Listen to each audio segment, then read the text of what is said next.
رحم الله من قرأ الفاتحة. بسم الله الحمد لله.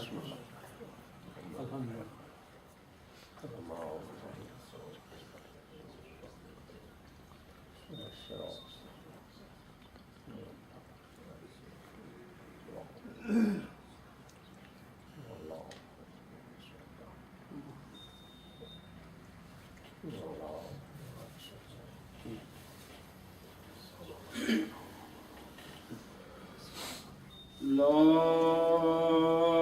حول ولا قوة إلا بالله العلي العظيم.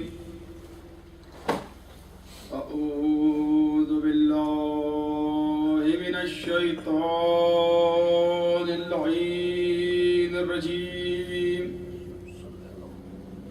بسم الله الرحمن الرحيم. الحمد لله رب العالمين. الحمد لله الذي لا يبلغ مدحة القائلون. الحمد لله الأول بلا أول كان قبله، والآخر بلا آخر يكون بعده. الحمد لله الذي جعلنا من المتمسكين بولاية أمير المؤمنين والأئمة عليهم السلام.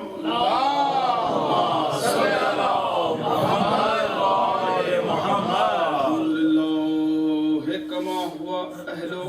الحمد لله على كل حال، والصلاة والسلام على أشرف الأنبياء والمرسلين سيدنا ونبينا وحبيب قلوبنا وطبيب نفوسنا مولا ومولا الثقلين جد الحسن والحسين محبوب رب المشرقين مالك قاب قوسين أبو القاسم محمد.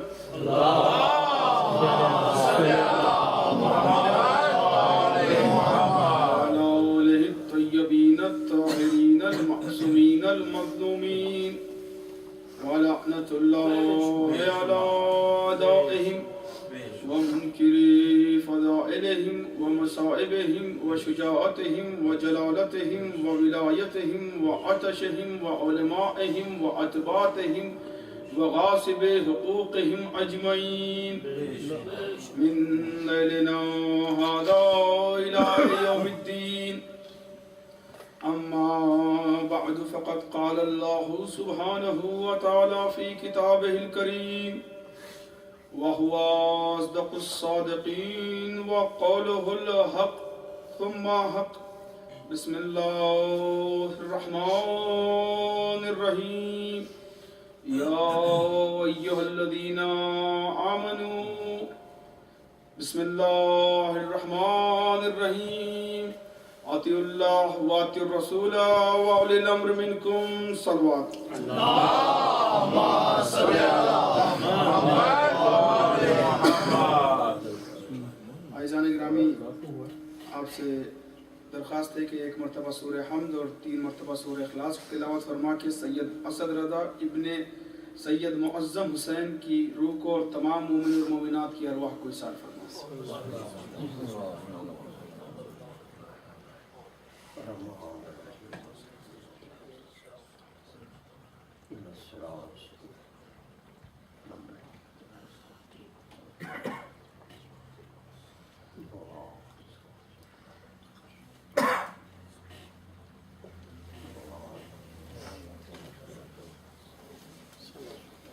عزیزان گرامی، ساتھ ہی ساتھ ہم